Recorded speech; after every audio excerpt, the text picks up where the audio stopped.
27. Surat Al-Maidah surat 5 ayat 27.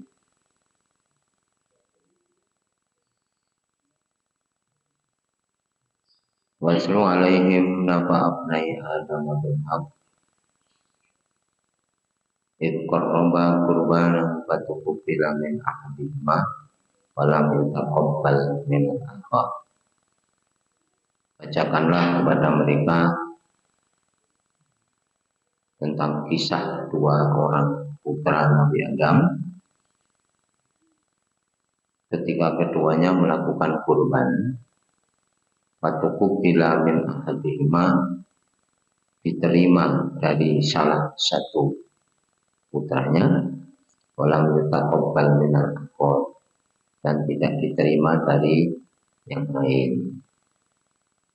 Jadi Habil dan Qabil dalam riwayat yang populer, Habil ini berkorban dengan kipas yang gemuk, kemudian Qabil berkorban dengan hasil tanamannya, hasil pertaniannya. Cerita yang populer kan, si Qabil ini atau di masa itu kurban itu boleh dengan apapun menurut pekerjaan masing-masing. Kalau misalnya orang berdagang, maka dengan perdagangannya, atau peternak dengan ternaknya, petani dengan hasil pertaniannya. Ada yang seperti itu yang meriwayatkan atau menceritakan. Hanya saja di Al-Quran nanti disebutkan bahwa kurban itu dengan bahimatul an'am, binatang ternak.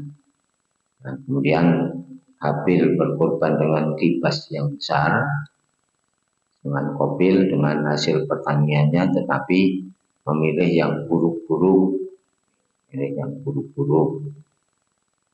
terus yang kapuk-kapuk macam ini, sehingga kurbannya tidak diterima. Kemudian qala la'aqtulanat, Qabil yang kurbannya tidak diterima kemudian mengatakan, aku pasti akan membunuhmu. Jadi sudah memiliki dendam lama, tidak suka pada saudaranya ini, apalagi ditambah ketika kurbannya tidak diterima. Kemudian qala innama yataqabbalullahu minal muttaqin, tapi mengatakan sesungguhnya Allah hanya menerima kurban dari orang yang bertakwa. Kita ke surat Al-Hajj, surat 22 ayat 34. Surat Al-Hajj, surat 22 ayat 34.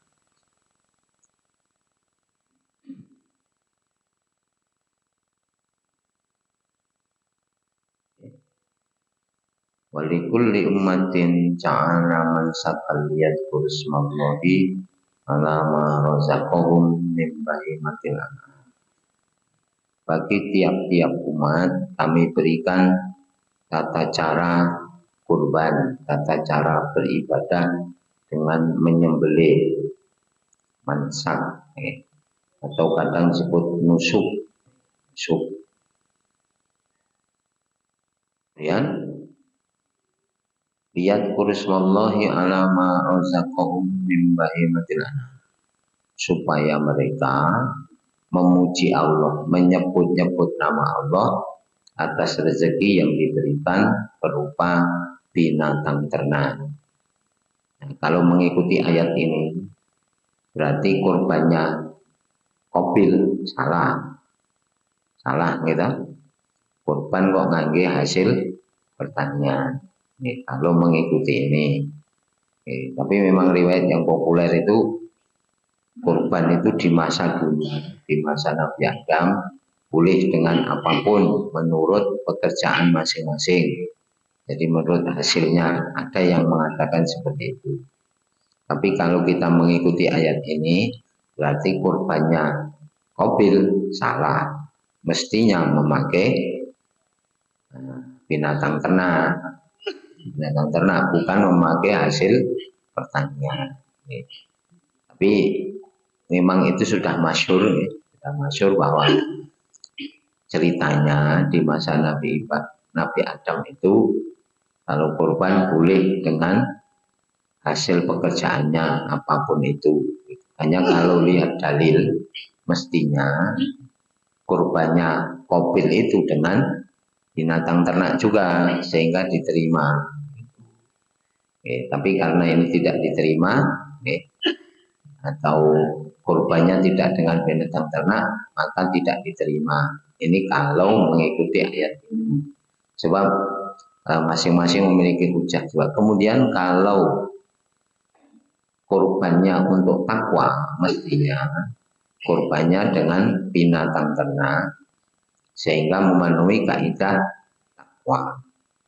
Tetap teng surat Al-Hajj ayat 37, surat 22 ayat 37. Jadi kurban itu yang sampai kepada Allah adalah takwanya. Ayat 37, layyana lallaha luhumuha wala dima'uha walakiyana luhut taqwa minkum. Tidak akan sampai kepada Allah daging-daging dan darah binatang kurban, tetapi yang sampai kepada Allah adalah ketakwaannya. Yang sampai kepada Allah adalah ketakwaannya. Maka kurban itu yang diterima hanya dari orang yang bertakwa. Jadi dalam rangka takwa itu. Lagi yanaluhut takwa minkum. Maka di ayat itu tidak sampai kepada Allah daging dan darah binatang kurban, tetapi yang sampai kepada Allah adalah takwanya. Kita terus katakan. Kemudian kalau mengikuti kisah nih, riwayatan misalnya kurban itu kalau dulu dengan hasil pekerjaannya, misalnya hasil pertanian, mestinya kurban yang takwa bukan dengan barang-barang yang buruk. Surat Al-Baqarah ayat 267, surat kedua ayat 267.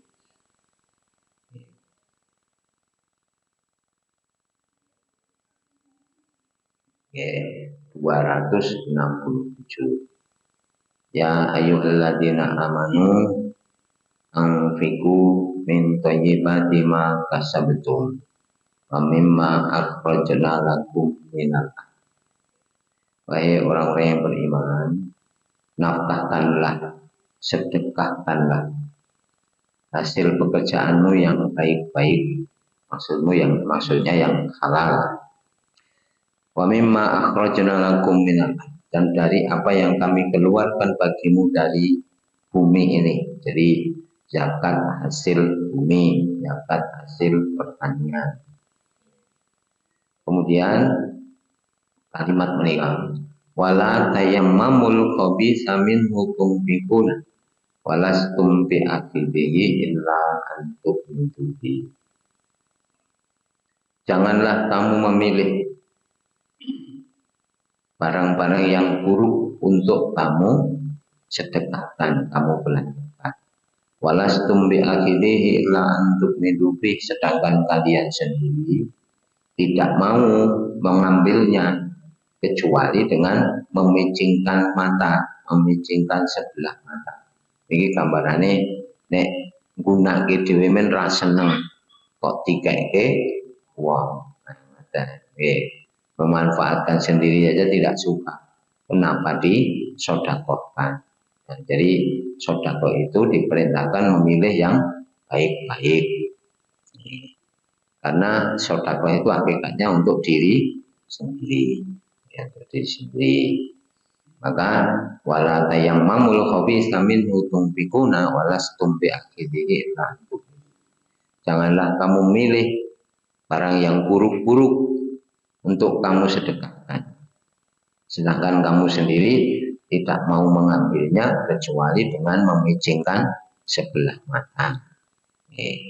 Wa'lamu annallaha ghaniyyun hamid. Ketahuilah Allah itu maha kaya dan maha terpuji.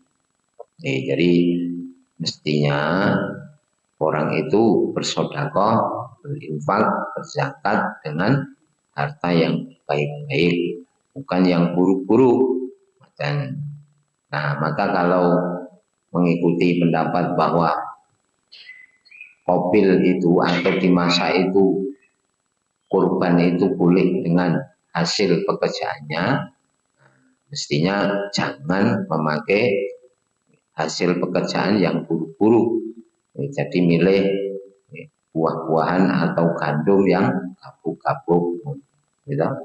Nah, cerita yang sampai ke kita kan ngoten, yang populer itu di masa Nabi Adam dulu, kalau kurban boleh dengan hasil pekerjaan masing-masing. Kalau bertani ya dengan hasil pertaniannya, kalau berdagang hasil perdagangannya, kalau beternak dengan hasil peternakannya. Hanya kalau mengikuti surat Al-Hajj ayat 34, kurban itu mestinya dengan binatang ternak. Maka kopil kurbannya tidak diterima, karena dengan hasil pertanian itu pun milih yang buruk-buruk, jelek-jelek. Nah, bisa ke surat Al-Hajj ayat 34 tadi, atau ke surat Al-Baqarah ayat 267. Kalau misalnya dibolehkan dengan hasil pertaniannya, tapi jangan milih yang buruk-buruk, tetapi anfiqu min thayyibati ma kasabtum. Belanjakanlah, sedekahlah dengan hasil atau barang yang baik-baik dari pekerjaanmu. Dan sebab kurban itu hanya untuk ketakwaan. Maka yang diterima oleh Allah kurban dari orang yang bertakwa.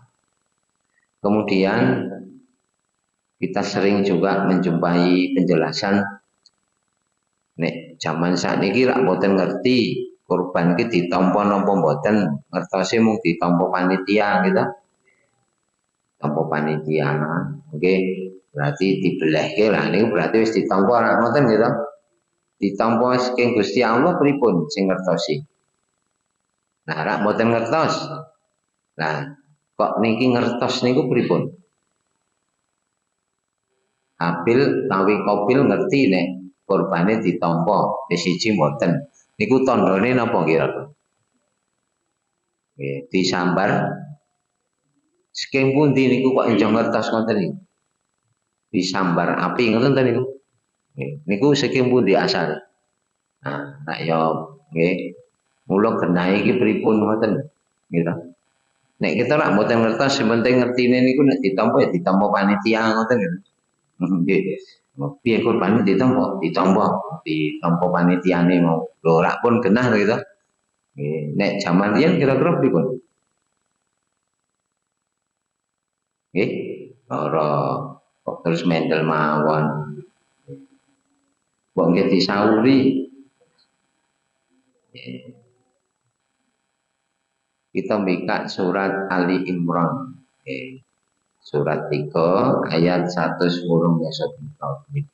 Terus ngeten. Niki kabar-kabar niku kalih ditelesih napa ya enten ta cerita ngoten niku teng Al-Qur'an ngoten lho nggih. Kalih ditelesih. Surat Ali Imran surat 3 ayat 183. Ladzina qalu innallaha ahida ilaina alla nu'mina li rasulin hatta ya'tiyana bi qurbanin ta'kuluhunna. Qul qad ja'akum rusulun min qabli bil bayyinati wa bil ladzi qultum walima taqtuluhum in kuntum shadiqin. Ini cerita wong-wong Yahudi. Orang-orang Yahudi itu apabila diberi dakwah oleh Nabi, mereka sering melecehkan, meremehkan, menolak kebenaran itu. Mereka itu adalah orang-orang yang mengatakan, yang Yahudi ini sok mandak ngeten tidak wae. Innallaha ahida ilaina alla nu'mina li rasulin. Yaitu orang-orang yang mengatakan bahwasanya Allah telah memberi janji, memberi perintah kepada kami supaya kami jangan beriman kepada seorang rasul kecuali rasul itu datang kepada kami dengan membawa syariat, yaitu apabila berkorban, tanda diterima korbannya yaitu dimakan di berarti zaman riyen enten tenan ngoten niku. Kemudian Rasulullah diperintahkan Allah, kul katakan Muhammad, qad ja'akum, sungguh telah datang kepada kalian rusulun min qabli, rasul-rasul sebelum aku, bil bayyinati, yang membawa penjelasan-penjelasan yang benar, bukti-bukti kebenaran. Wa bil ladzi qultum, dan membawa seperti yang kamu katakan itu tanda diterimanya korban itu dimakan api.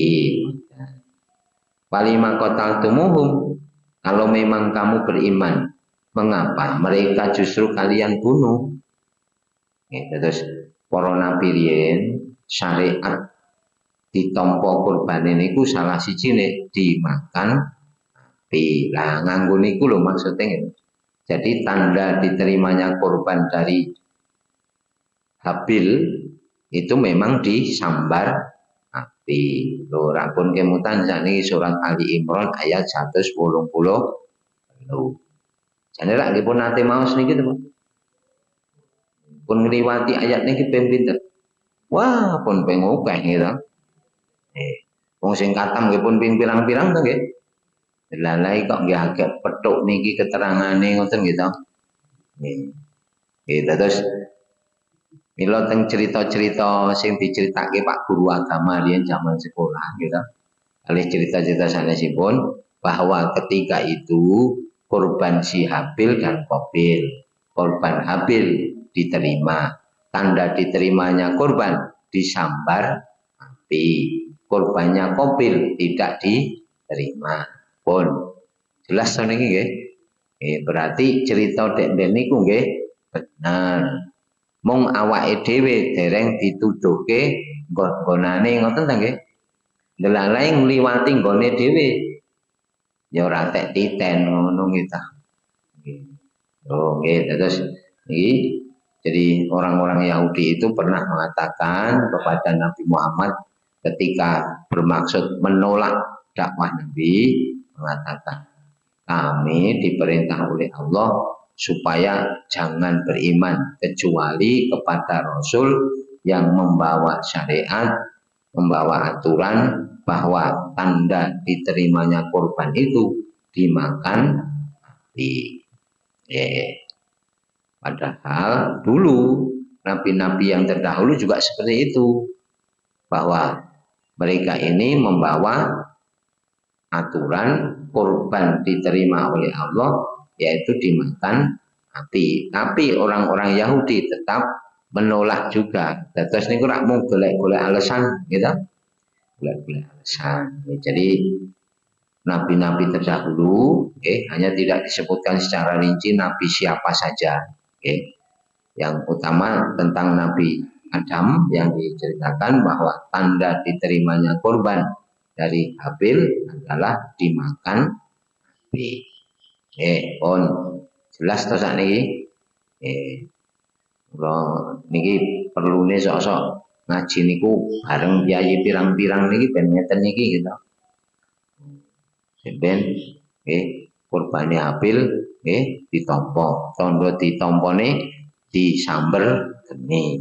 Ngerti saka ngendi? Saka kemis sore. Sesuk kan ngoten. Manggone teng Al-Qur'an surat Ali Imran ayat 110 dosa. Alhamdulillah. Sonten nika pas tindak gitu. Dadi itu kabar niki rak rada plong gitu punan. Terus kalian, jadi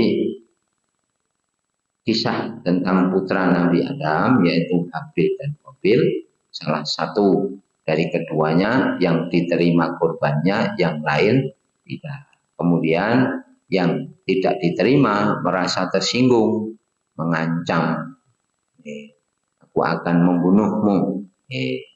Kemudian Habil mengatakan innama yataqabbalullahu minal muttaqin. Allah hanya menerima kurban dari orang-orang yang bertakwa. Jadi kurbannya Qabil tidak sesuai dengan ukuran takwa. Jadi takwa niku ukuran kebaikan, ukuran amal soleh yang sesuai dengan aturan Allah dan Rasul itu disebut takwa. Takwa. Maka ada istilah baju takwa, bekal takwa. Ini mengatakan, lajeng wonten istilah napa tahu takwa. Tahu menenten sing takwa kok gitu. Kok awake dhewe kalah kalih tahu. Mulai enten istilah baju takwa. Baju takwa niku teng surat Al-A'raf. Ayat 26. Jadi takwa itu ukuran kebaikan. Ukuran kebaikan. Jadi kebaikan yang sesuai dengan ukuran Allah dan Rasul itu namanya takwa. Maka sering kita mendengar kalimat ya ayyuhalladzina amanu taqullah. Wahai orang-orang yang beriman, bertakwalah kepada Allah. Maksud bertakwa, lakukan amal-amal kebaikan sesuai dengan aturan atau ukuran yang ditetapkan oleh Allah dan Rasul. Inilah dalam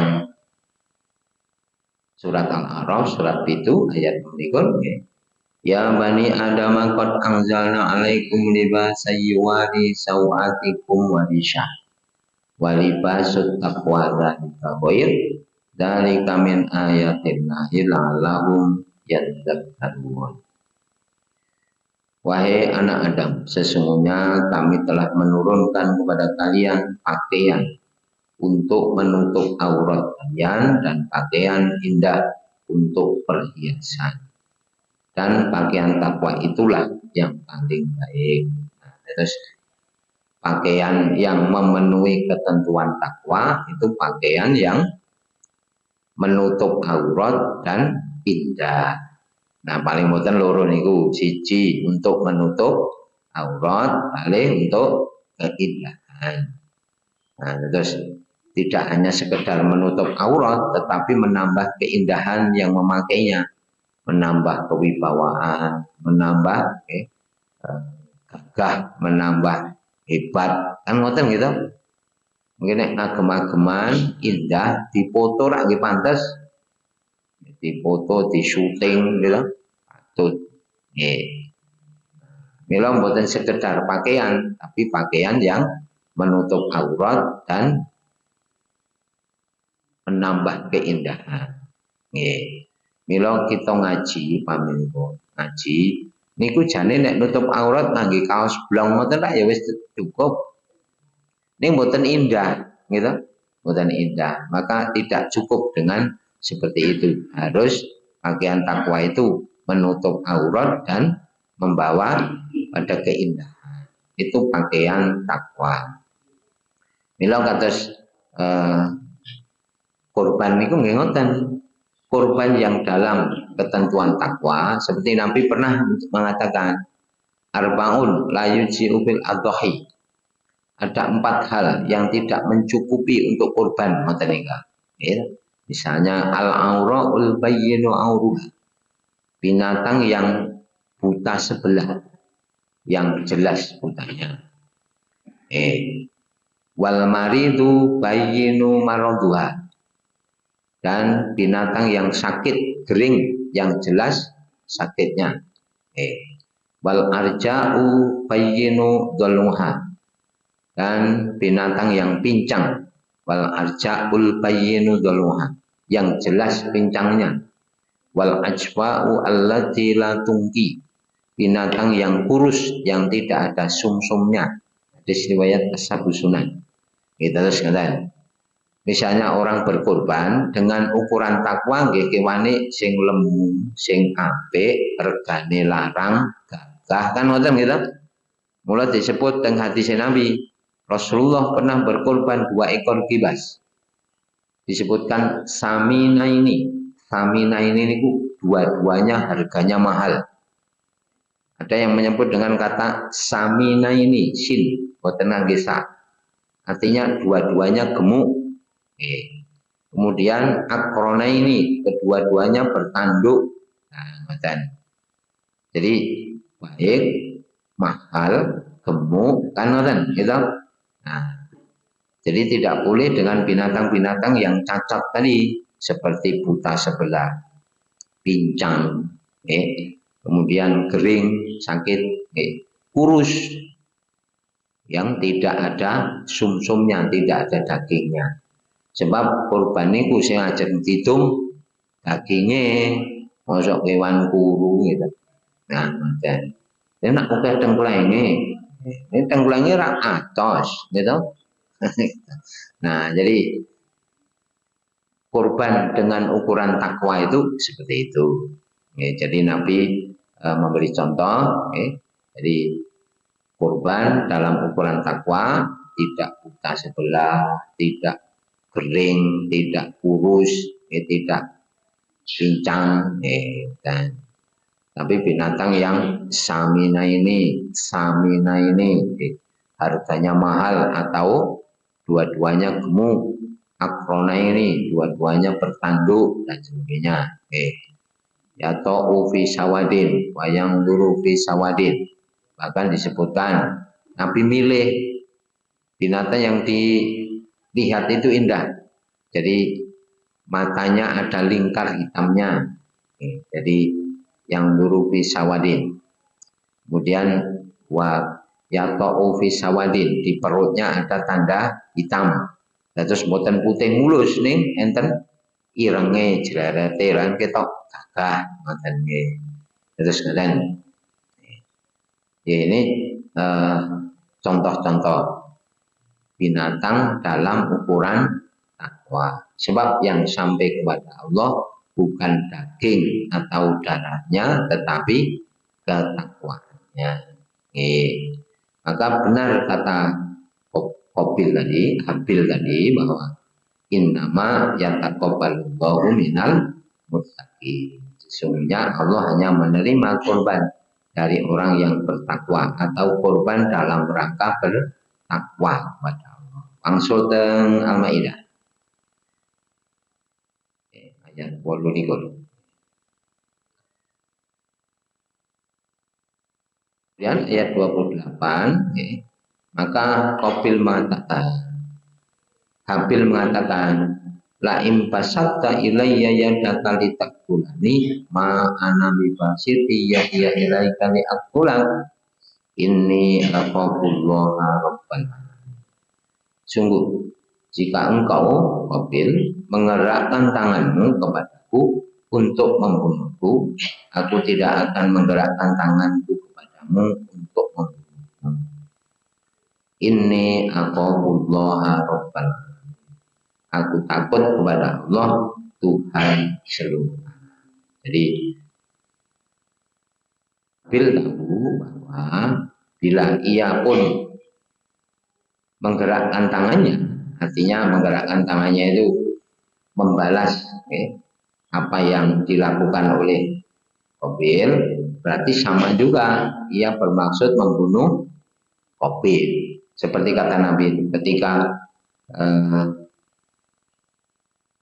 Nabi ditanya oleh para sahabat, ya Nabi, bagaimana kalau ada 2 orang menghunus pedang?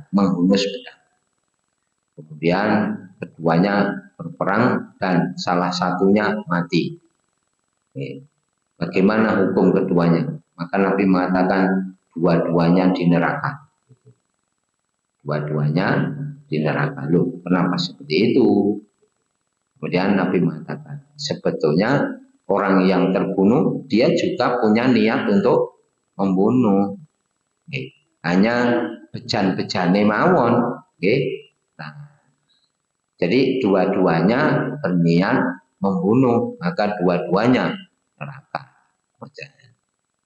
Jadi Habil tahu bahwa dengan nuruti kemauan dari Qabil, ia pun jadi bermaksud membunuh Qabil, dosa juga. Gitu. Maka ia mengatakan la impasat ilayya yadaka litaqtulani ma ana bibasiti yadiya ilaika pulang. Aku tidak akan menggerakkan tanganku.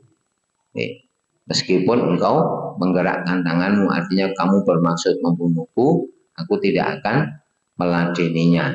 Sebab dengan begitu sama-sama berniat membunuh, mung bejan-bejan mawon. Dan lalai kedisian koncone mati dhisik. Ning jane sing wau sing mati wau karep mateni. Nah, seperti itu. Maka bila ada dua orang yang saling menghunus pedang, kemudian keduanya berkelahi, kemudian salah satunya mati, tapi dua-duanya di neraka. Bukan yang terbunuh, yang membunuh saja yang di neraka, tapi yang terbunuh pun dihukumi di neraka karena dia memiliki maksud untuk membunuh juga. Inilah Habil, tidak meladeni tantangan dari Qabil atau ancaman dari Qabil ini. Dia biarkan saja. Tapi bukan berarti dia tidak berani, tidak. Memang dia tidak ingin juga membunuh saudaranya Qabil. Kemudian Ali teng surat Al-A'raf ayat 29. Nggih, Al-Maidah wonten kleru. Jane nggih 4:30 kleru. Setelah itu Habil mengatakan ini uridu antabu abi ismi wa ismika fatakuna min ashabina. Sesungguhnya aku ingin engkau kembali dengan membawa dosa membunuhku dan dosamu sendiri. Maka engkau akan menjadi penghuni neraka dan itulah balasan bagi orang yang zalim. Madzalika jaza. Jadi Habil mengatakan, silahkan kalau memang kamu ingin membunuhku, aku tidak akan meladeni tantanganmu. Kalau misalnya kamu nanti membunuhku, berarti kamu akan membawa dosa-dosaku dan juga dosamu sendiri. Maksudnya dosa membunuh Habil, nah, kemudian dosa dianya sendiri, dosa yang orang yang dizalimi dibebankan kepadanya. Karena itu ya, dosa yang dia berlaku zalim mendapat dosa tersendiri. Seperti kata Nabi ini kan, mangkanat lahu madlamatun li akhi wal yatahallal min yaum.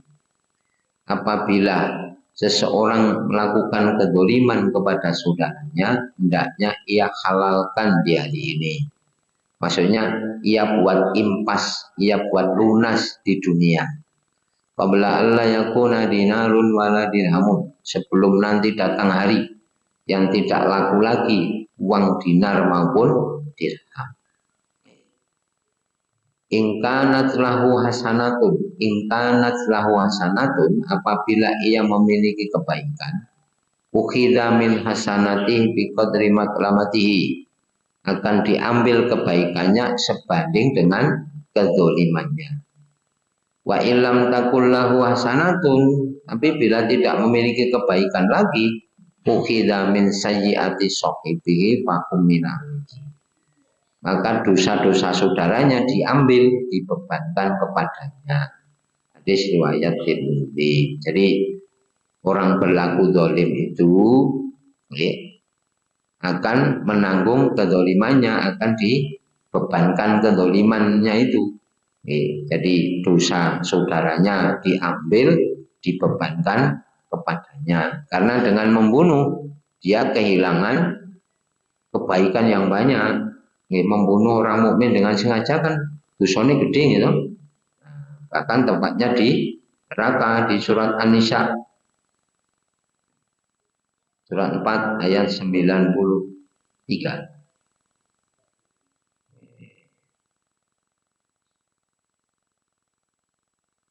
4 ayat 93. Wa may yaqtul mu'mina muta'ammidan fajazaa'uhu jahannam khalidan fiha wa ghadiballahu 'alaihi wa la'anahu wa 'adda lahu 'adzaban 'adzim. Siapapun yang membunuh orang mukmin dengan sengaja, wa jazaa'uhu jahannam, maka balasannya adalah neraka jahannam khalidan fiha, ia kekal di dalamnya. Wa ghadiballahu 'alaihi, dan murka Allah menimpanya, wa la'anahu, dan Allah melaknatinya, wa 'addalahu 'adzaban 'adzim, dan Allah menyediakan baginya siksaan yang berat. Terus orang yang membunuh orang mukmin dengan sengaja, ya tempat menetapnya nanti di neraka. Nah, masih dimurkai Allah, dilaknat oleh Allah, mendapat azab yang berat. Bahaya. Ini ada istilah membunuh mukmin dengan sengaja. Kemudian bisa juga ada orang membunuh dengan tidak sengaja nih. Ini pun kecelakaan lalu lintas, orang jarak mateni gitu. Nah, itu namanya membunuh karena tersalah atau tidak sengaja. Nggih aturannya teng ayat 91 92 niku. Maka lil mukminin ayyaqula mu'minan illa khata'an. Tidak ada seorang mukmin yang membunuh orang mukmin yang lain kecuali karena salah. Tersalah niku keliru. Keliru artinya tidak sengaja membunuh. Zaman saat ini namanya pembunuhan tidak berencana, betul nggih? Tidak berencana. Nah, pas nitih motor nabrak wong meninggal, itu namanya membunuh karena tidak sengaja, tidak berencana. Ini nek membunuh sengaja niku pembunuhan berencana. Ngoten tadi saat ini namanya. Terus itu yang pembunuhan berencana itu yang dosanya sangat besar, apalagi yang dibunuh seorang mukmin. Seorang mukmin. Jadi seorang mukmin itu harganya memang tinggi di hadapan Allah. Ning sinau songoten nggih mboten entuk mateni wong kafir gitu. Nah, aku tak mateni sing kafir-kafir, ampun. Terus nggih mateni sing kafir-kafir. Hanya hidup-hidup nyoto wong kafir. Mboten entuk gitu. Jadi dosa dari Habil ini berlipat-lipat, maka Qabil tadi dosa dari Qabil ini berlipat-lipat, mendolimi saudaranya, kemudian ia masih berdosa melakukan perbuatan pembunuhan itu. Kalau melakukan pembunuhan itu, di surat An-Nisa tadi, dia kekal di neraka jahanam, mendapat murka Allah dan laknat Allah, dan masih mendapat adab yang besar. Maka di ayat 29 tadi, jadi ini uridu an tabu'a bi ismi wa ismika wa takuna min ashabi. Sesungguhnya aku ingin agar engkau kembali dengan membawa dosa membunuhku dan dosamu sendiri, maka engkau akan menjadi penghuni neraka. Dan itulah balasan bagi orang yang zalim. Jadi memang orang yang zalim ini kezaliman seperti membunuh ini dosanya sangat besar. Kemudian apalagi yang dizalimi seorang yang mukmin, maka dosanya berlipat-lipat. Ajen ayat 30. Fatawa'at lahu nafsuhu qatla akihi faqatalahu wa asbaha minal khasirin. Maka nafsu Qabil mendorongnya untuk membunuh saudaranya. Kemudian dia pun benar-benar membunuhnya, maka jadilah ia termasuk orang yang rugi. Jadi kalau orang itu hanya menuruti hawa nafsu, maka akan selalu ada dalam keburukan. Sebab hawa nafsu itu hanya akan memerintahkan pada keburukan. Surat Yusuf surat 12 ayat 53. Surat Yusuf ayat 12, surat 12 ayat 53. Surat 12 ayat 53. Wa ma ubarri'u nafsi. Aku tidak membebaskan diriku dari kesalahan. Jadi ketika Nabi Yusuf maksudnya pun, aku tidak hendak membebaskan diriku dari kesalahan itu. Aku ki ora arep sumuci-suci, ngoten niku. Maksudnya ini kejadian ketika Yusuf dan istri Al-Aziz ini loh, yang kita sering menyebut Zulaikha. Jadi saat itu Nabi Yusuf ini istilahnya ini di dalam kamar, dalam ruangan, terus ditutup pintunya oleh Zulaikha. Kemudian Zulaikha mengatakan, hai talak, kemarilah kamu, mendekatlah kepadaku. Terus ngerayu, ngoten lho nggih. Nah Nabi Yusuf dimutke dening Gusti Allah. Terus maju metu gitu, digondeli gamise klambine, suwek temburi, ngoten tadi kan. Niku teng surat Yusuf ayat lawi. Kenapa-napa kali menggok-menggok niku. Jadi yang dimaksud wa ma ubari'u nafsi itu gitu.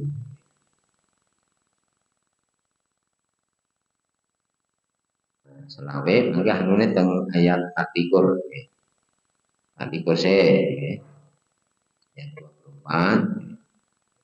Walaqad hammat bihi wa hamma biha laula arroha burhana rabbi. Sebetulnya sungguh dia istri Al-Aziz itu sangat berhasrat kepada Yusuf. Yusuf pun berhasrat kepadanya. Lojane Nabi Yusuf itu dirayu nggih karep. Wonten cewek Joshua gitu. Moblong-moblong rek nang gelem piye gitu. Dan ning laula arro'a burhana rabbi, kalau saja Yusuf tidak melihat peringatan dari Tuhannya, bablas kok. Awake dhewe wis kesempatan gitu. Nah, ini mula Nabi Yusuf ini dijogo saja dari Allah diparingi keimanan ingkang sae. Jadi walaqad hammat bi wa mabiyah. Sebenarnya dua-duanya sangat berhasrat. Tapi ketika Nabi Yusuf melihat peringatan dari Tuhannya, artinya dia sadar bahwa wanita itu tidak halal baginya. Kemudian kadzalika linasrifa anhu awal fahsya. Demikianlah kami menghindarkan dia dari keburukan dan kejahatan. Innahu min ibadinal mukhlasin. Sungguh dia termasuk hamba-hamba kami yang terpilih. Yang ayat 3 pun kamare wis ditutup tawange gitu. Tawange mboten enten sing ngerti lho, pun gitu. Kayak dijak sisan. Mak gitu. Jak mboten ngejak ning dijak ngono lho gitu. Melayu terus dilarang klambine dengan ayat selawe nika was tabaqal baba wa qadat qamisahum durin. Maka keduanya pun berlomba lari, maksudnya mengejar dan yang dikejar. Yang dikejar Yusuf nih digondeli klambine faqadat qamisahu bil min durin. Maka koyaklah bajunya dari belakang. Wa alfaya sayyidah haladallah. Kemudian Ketika membuka pintu, dia mendapati majikannya ada di depan pintu. Nah, wis tadi ribet dong gitu. Nah, estrine niki terus gawe-gawe cerita. Lajeng Mbak Ibn sanjang majazau mayyam man aroda bi ahli kasu'an illa ayyusjan aw adzabun. Tidak ada hukuman bagi orang yang ingin berbuat buruk kepada istrimu kecuali dipenjara atau mendapat hukuman yang berat. Lho niki ajeng neko-neko kula. Mlebu teng kamar kula.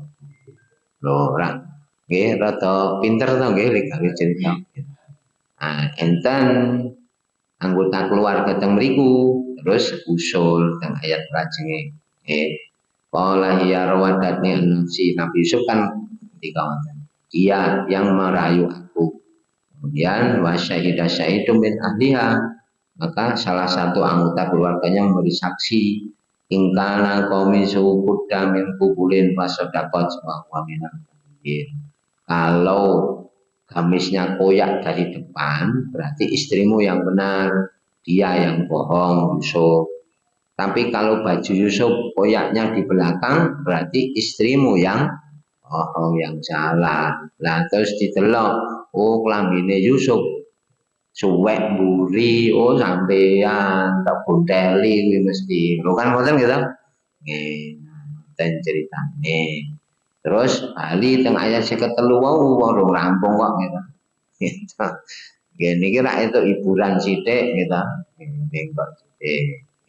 Terus wama ubari nafsi. Aku tidak hendak berlepas diri dari kesalahanku. Maksudnya pun aku ki ora pengen sumuci suci. Tegese bukan berarti aku ini tidak salah. Aku juga salah di peristiwa itu. Pomo Yusuf niku ora gitu. Istilahnya niku nanggapi gitu, ora nanggapi rayuane gitu. Mestine nggih gandeng istri Al Aziz niku naksir, ra ngisok nyukani hadiah. Upaminipun ngoten gitu. Nah, nyukani nopo memperlakukan dengan beda dengan yang lain. Lah kali Yusuf ya ditampa, wong dingonoke kok ora seneng gitu. Nah, ngoten niku dadi kan menehi peluang gitu. Nah, ini juga salah. Ngoten.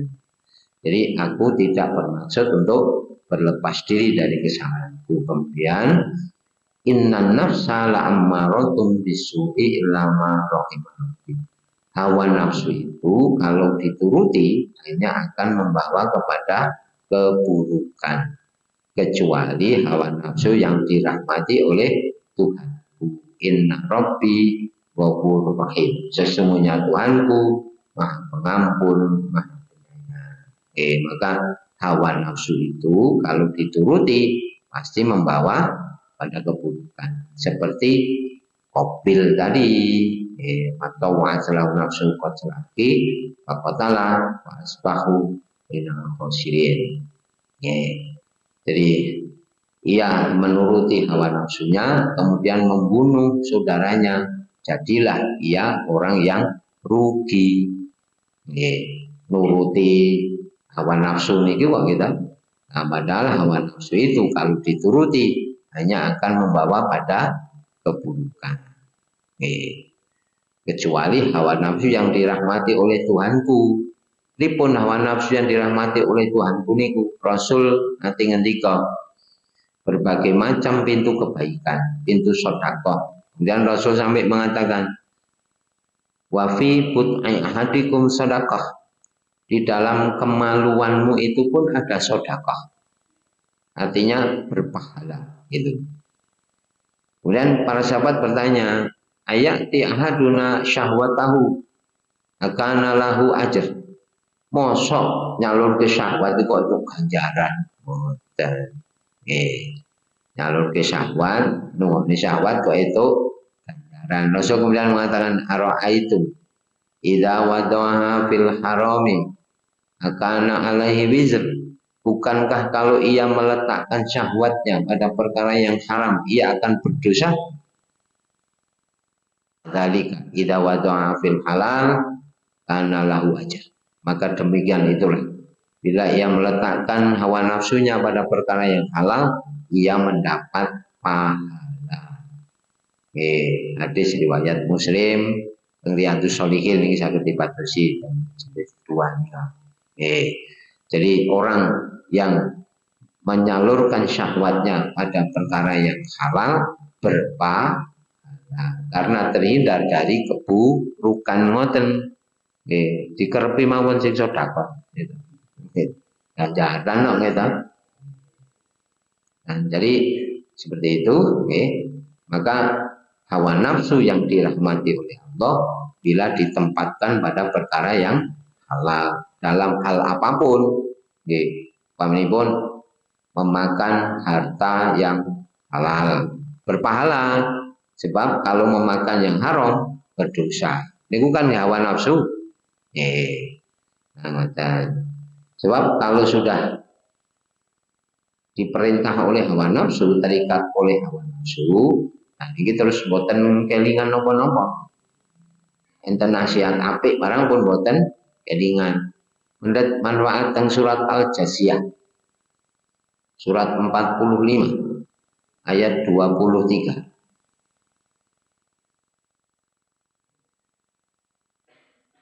Surat 45 ayat 23. Fara'aita man ittakhadha ilahahu hawahu wa adallahu Allahu ala ilmin wa khatama ala sam'ihi wa qalbihi wa ja'ala ala basarihi ghishawah wa may yahdihi min ba'dillah afala tadhakkarun. Tidakkah kamu melihat orang yang menjadikan hawa nafsunya sebagai Tuhannya? Maksudnya semua perbuatannya itu dikendalikan oleh hawa nafsunya atau nuruti hawa nafsu saja. Dan Allah membiarkannya sesat berdasarkan ilmunya. Maksudnya pun juga Allah membiarkannya, menyesatkannya meskipun orang itu punya ilmu. Misalnya ngoten, bisa juga bermakna seperti itu. Wa adallahu ala ilmin. Allah menyesatkannya menurut ilmunya, bisa ning Allah menyesatkan padahal orang itu punya ilmu, wong pinter. Maka orang yang selingkuh itu kan banyak yang pinter-pinter tuh. Jane napa ya ora ngerti nek selingkuh ki ra apik. Ngertos. Ngerti. Tapi karena menuruti hawa nafsu. Maka disebutkan wa khatama ala samihi wa qalbihi wa ja'ala ala basarihi sawah. Kalau sudah seperti itu, Allah menutup pendengaran dan hatinya. Dan di penglihatannya pun ada tutup. Jadi pun boten kelingan apa-apa, mbok dieling gitu. Dieling ke wis. Kok enek kedereng nafsu niku dieling ke sapa-sapa serang buku gitu. Barat ra krungu, ra roh, ra gagas niku. Maka faman yahdihi min ba'dillah, siapakah yang bisa memberinya petunjuk bila Allah telah menyesatkannya? Apalah tidak akan memikirkannya. Terus kopilhu, meskipun adiknya itu tidak, istilahnya kan adiknya atau saudaranya itu mengingatkan, saya tidak akan nuruti kemauanmu, tidak akan meladeni tantanganmu. Ini gandeng wis bacut, tersinggung, dipengaruhi oleh hawa nafsunya yang buruk, maka ia pun tetap membunuh saudaranya. Jadilah ia yang orang yang rugi. Ayat 3 maksud tengah Maidah. Wa ba'atsallahu rabban yabhasu bil ardi liyuriyahu kaifa yuwari sawati. Lah niki mengke dicobi kali ningali, ningali teng alam kira-kira leres boten ngeten. Maka Allah mengutus seekor gagak yabhasu bil ardi liyuriyahu kaifa sawati. Gagak itu bertarung, kemudian salah satunya mati. Jadi kalau dalam cerita Qabil itu bingung setelah membunuh saudaranya supaya tidak ketahuan gimana caranya, ngoten gitu. Nah, jasadnya, jenazahnya mau diapakan? Allah mengajari mendatangkan 2 ekor gagak, kemudian bertarung, salah satunya mati. Kemudian gagak itu, yabhasu ardi, mengais-ngais tanah untuk menguburkan saudaranya. Kemudian si Qabil ini melihat, oh ngono kuwi carane. Kira-kira macam gitu. Berarti aku ini harusnya mengubur jasad saudaraku. Kemudian ia mengatakan qala ya laita ajastu an akuna misla hadzal ghurabi wa wariya sawataki wasbah minan nadimin. Maka ia mengatakan celaka aku, mengapa aku tidak mampu berbuat seperti burung gagak ini sehingga aku dapat menguburkan mayat saudaraku ini. Maka jadilah ia termasuk orang yang menyesal. Nah, ngeten nek kita mau tafsir ngeten. Ternyata burung yang memiliki kebiasaan mengubur mayat saudaranya itu hanya burung gagak.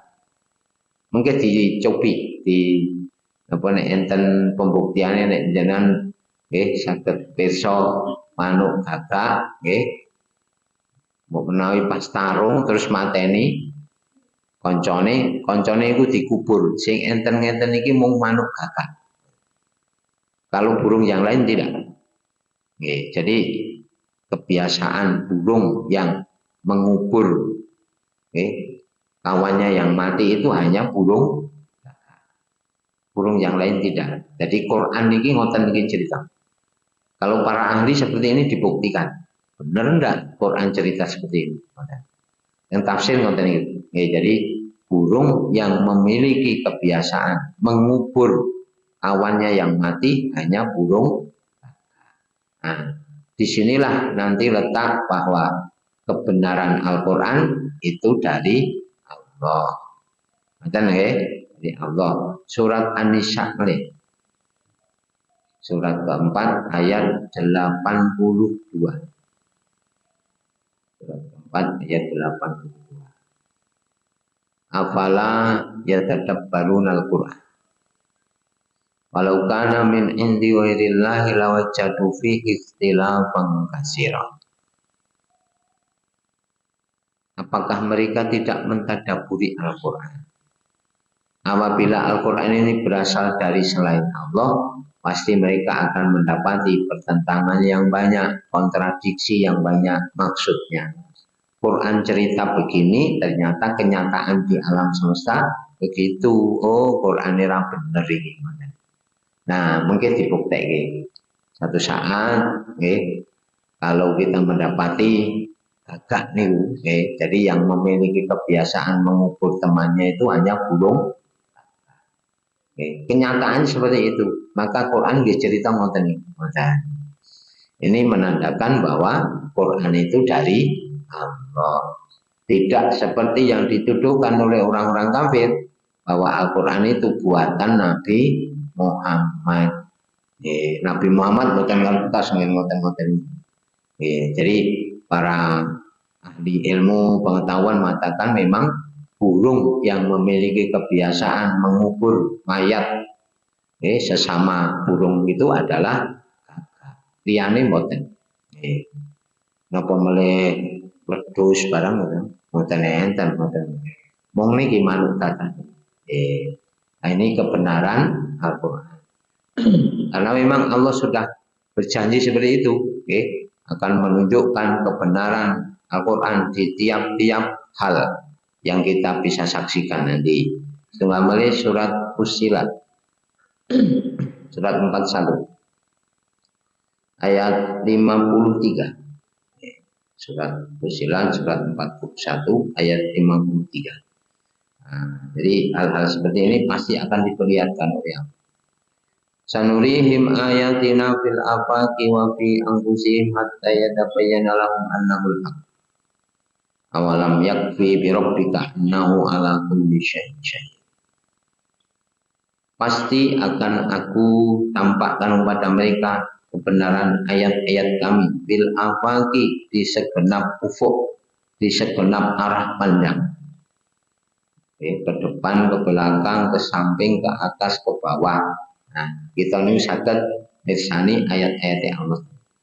Wa fi anfusihim, dan apa yang ada dalam diri mereka, hatta yatabayyana lahum annahu haq, sehingga jelas bagi mereka bahwa Al-Qur'an itu adalah kebenaran. Awalam yakfi bi rabbika annahu ala kulli syai'in syahid, tidak cukupkah hal itu memberi bukti bahwa Tuhanmu adalah maha menyaksikan segala sesuatu.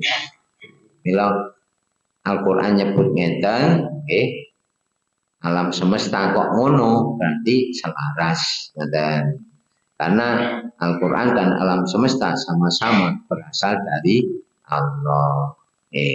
Kami pun ngeten nyebut salah setunggalnya. Seseorang bersedekah itu seperti menanam sebutir biji. Biji itu menumbuhkan 7 tangkai, tiap tangkai 100, atau bahkan lebih. Berarti menanam satu benih bisa menumbuhkan 700 biji. Nah, ini ku dibuktekke itu harus kita cobi nanam biji nopo pari, nopo jagung gitu. Terus diopeni sing apik. Lah nggih, pamripun jagung diitung. Ampun milih jagung sing kaya oleh nandur. Nah, sing nandur wis ompong, jagungnya milih sing ompong. Gitu. Berarti milih jagung sing boten kaya oleh nandur. Sing rapet ngoten diitung, enten boten 700 biji pamripun ngoten. Pari enten boten. Karena ini di kalangan para mufasir ini dibuktikan seperti di tafsir Al-Marawi, ketika cerita tentang surat Al-Baqarah ayat 261 ini. Jadi perumpamaan orang yang membelanjakan hartanya di jalan Allah seperti menanam sebutir benih. Satu benih itu menumbuhkan 7 tangkai, tiap tangkai berisi 100 biji. Nah, ini dikonsultasikan pada ahli pertanian di Universitas Al-Azhar, Airu. Benarkah seperti ini? Nah, diadakan penelitian, menanam gandum, dipelihara yang baik, nah, terus dihitung hasilnya ketika panen, betul, menghasilkan 700 biji, bahkan lebih. Mulai nek nandur jagung, ngoten niku nama boleh jagung biji 2, gitu. Oh, di sini tadi oke. Jadi ngaten ngantos ayat 3 wonten petang boten. Nggih.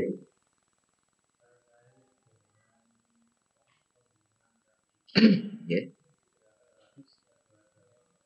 Ya.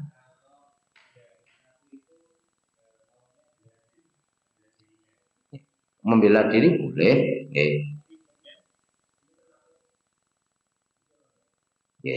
Surat Asy-Syura, surat 42. Surat 42 ayat 41 dan 42.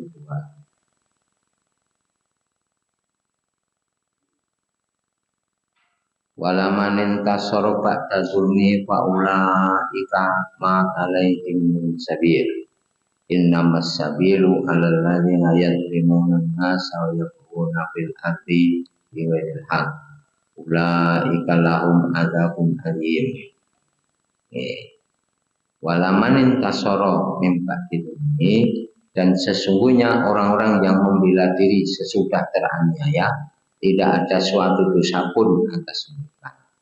Sesungguhnya dosa itu atas orang-orang yang berbuat zalim kepada manusia dan melampaui batas di muka bumi tanpa hak. Mereka itu mendapat adab yang pedih. Atau secara dosa dia tidak dosa karena membela diri. Membela diri ternyata yang menyerang justru mati. Ngoten toh maksudnya nggih. Nah, ini secara dosa dia tidak dosa di hadapan Allah. Meskipun kalau dalam kasus nanti di peradilan orang yang membunuh tidak sengaja itu ya tetap dihukum, nggak apa-apa.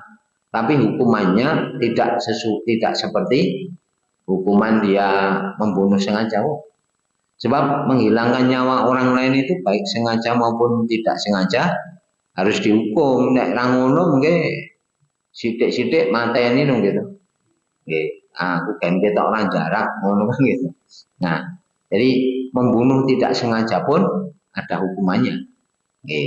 Karena ini sudah masuk hal yang mengancam kehidupan. Ngoten nggih.